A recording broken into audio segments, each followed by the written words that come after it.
ਅੱਛਾ, ਅਸਲ ਵਿੱਚ ਨਾਜ਼ਰੀਨ ਨਵਾਂ ਸਿਲਸਿਲਾ ਸ਼ੁਰੂ ਕਰਦੇ ਹਾਂ ਪੰਜਾਬੀ ਭਰਾਵਾਂ ਲਈ, ਜੱਟ ਤੇ ਜੱਟ। ਸਾਡੇ ਨਾਲ ਮੌਜੂਦ ਨੇ ਨਵਾਜ਼ ਜੱਟ ਸਾਹਿਬ ਤੇ ਕਾਫੀ ਮਜ਼ੇਦਾਰ ਗੱਲਾਂ ਕਰਦੇ ਨੇ ਔਰ ਹਰ ਟੌਪਿਕ ਦੀ ਗੱਲਾਂ ਕਰਾਂਗੇ, ਹਰ ਉਹ ਟੌਪਿਕ ਜਿਹੜੇ ਆਵਾਮ ਦੇ ਪਸੰਦ ਆਏਗਾ। ਨਵਾਜ਼ ਸਾਹਿਬ ਸਭ ਤੋਂ ਪਹਿਲੇ ਆਪਣੇ ਪ੍ਰੋਗਰਾਮ ਵਿੱਚ ਤੁਹਾਨੂੰ ਖੁਸ਼ ਆਮਦੇਦ ਕਹਿੰਦੇ ਹਾਂ। ਦੱਸਣਾ ਸੁਬਹ ਦੀ ਵਾਕ ਕਿੱਦਾਂ ਦੀ ਹੈ? ਅੱਛਾ ਬੋਲੋ ਹਾਂ ਜੀ, ਉੱਚਾ ਬੋਲਣਾ ਜ਼ਰਾ। ਸੁਬਹ ਦੀ ਵਾਕ ਸਿਹਤ ਵਾਸਤੇ ਬਹੁਤ ਅੱਛੀ ਹੈ। ਅੱਛਾ, ਠੀਕ ਹੋ ਗਿਆ? ਤੁਸੀਂ ਬਿਮਾਰੀਆਂ ਕੋਲੋਂ ਕਿ ਸਭ ਨਿਆਣੇ ਸੁੱਤੇ ਸੀਗੇ ਜਿਸ ਟਾਈਮ ਤੁਸੀਂ ਨਿਕਲੇ ਤੇ? ਬਾਲ ਸਕੂਲ ਦੀ ਤਿਆਰੀਆਂ ਕਰ ਰਹੇ ਸਨ।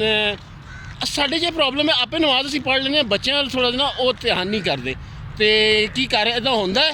ਨਹੀਂ ਅੱਛਾ, ਨਮਾਜ਼ ਪੜ੍ਹਦੇ ਨੇ? ਜੀ ਪੜ੍ਹਦੇ ਮਾਸ਼ਾਅੱਲਾ ਸਰ, ਬਹੁਤ ਜ਼ਰੂਰੀ ਚੀਜ਼ ਹੈ। ਸੁਬਹ ਸਵੇਰੇ ਆਪੇ ਵੀ ਨਮਾਜ਼ ਪੜ੍ਹੋ, ਬੱਚੇ ਨੂੰ ਵੀ ਕੁਰਾਨ ਮਜੀਦ ਪੜ੍ਹਾਓ ਤਾਂ ਕਿ ਅਸਲ ਜਿਹੜਾ ਸਕੂਲ ਆਫ ਥਾਟ ਹੈ ਕੁਰਾਨ ਮਜੀਦ ਹਦੀਸ ਉਸ ਦੇ ਮੁਤਾਬਿਕ ਬੱਚਿਆਂ ਦੇ ਦਿਲ ਵਿੱਚ ਸਾਰੀਆਂ ਚੀਜ਼ਾਂ ਆ ਜਾਣ ਔਰ ਅੱਛੇ ਤਰੀਕੇ ਨਾਲ ਉਹਨੂੰ ਅੱਗੇ ਲੈ ਕੇ ਚੱਲ ਸਕਣ।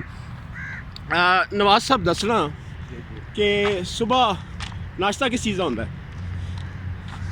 ਨਾਸ਼ਤਾ ਮੁਖਤਲਿਫ ਹੁੰਦਾ। ਅੱਛਾ, ਸਦਨ ਮੂਲੀ ਵਾਲਾ ਪਰੌਠਾ ਵੀ ਖਾ ਲਈਦਾ। ਅੱਛਾ, ਸਭ ਜ਼ਿਆਦਾਤਰ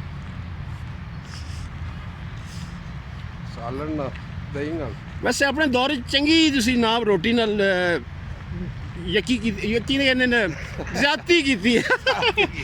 ਹਾਂ ਇੱਦਾਂ ਹੀ ਹੈ। ਅੱਛਾ ਸਰ, ਅੱਜ ਕੱਲ੍ਹ ਪਰਹੇਜ਼ ਕਰੀਦਾ ਤੇ ਮੈਂ ਤੇ ਤੁਹਾਨੂੰ ਵੇਖਿਆ ਪਰੌਂਠੇ ਤੇ ਇਹ ਉਹ ਤੇ ਸਾਰਾ ਕੁਝ ਚੱਲਦਾ ਉੱਦਾਂ ਹੀ। ਕਦੀ ਅੱਛਾ, ਕਦੀ ਤੇ ਚੂਰੀ ਤੇ ਮੱਖਣ ਤੇ ਜਨਾਬ ਘਿਓ ਸ਼ਿਓ ਛੋੜ ਦਿੱਤੇ ਨੇ।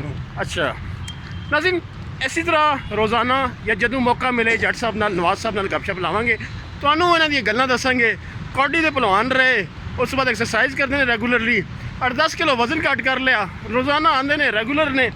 ਮੇਰੇ ਦੋਸਤ ਕਈ ਮੈਨੂੰ ਕਹਿੰਦੇ ਨੇ ਕਿ ਭਾਈ ਜੀ ਇੰਨੇ ਸਿਹਤਮੰਦ ਬੰਦੇ ਤੁਸੀਂ, ਇਹ ਬੰਦਾ ਤੁਰ ਵੀ ਨਹੀਂ ਸਕਦਾ ਸੀਗਾ। ਤੇ ਮੈਂ ਸਾਰੇ ਦੋਸਤਾਂ ਨੂੰ ਕਹਾਂਗਾ ਕਿ ਨਵਾਜ਼ ਸਾਹਿਬ ਦਾ ਵੀ ਪੈਗਾਮ ਹੈ, ਨਵਾਜ਼ ਸਾਹਿਬ ਪੈਗਾਮ ਦੇਣਾ ਲੋਕਾਂ ਨੂੰ। ਨਾ ਬਈ ਹੈ ਥੋੜਾ ਖਾਣਾ ਘੱਟ ਕਰੋ, ਹਾਂ ਵਾਕ ਕਰੋ, ਸਵੇਰੇ ਉੱਠੋ ਨਮਾਜ਼ ਪੜ੍ਹੋ ਤੇ ਵਾਕ ਕਰੋ। ਬਹੁਤ ਪਿਆਰਾ ਮੈਸੇਜ। ਸਵੇਰੇ ਉੱਠੋ, ਨਮਾਜ਼ ਪੜ੍ਹੋ, ਕੁਰਾਨ ਮਜੀਦ ਪੜ੍ਹੋ, ਵਾਕ ਕਰੋ, ਐਕਸਰਸਾइज करो, जो खाते हो उन्होंने गालो और बेहतरीन ज़िंदगी गुजारो।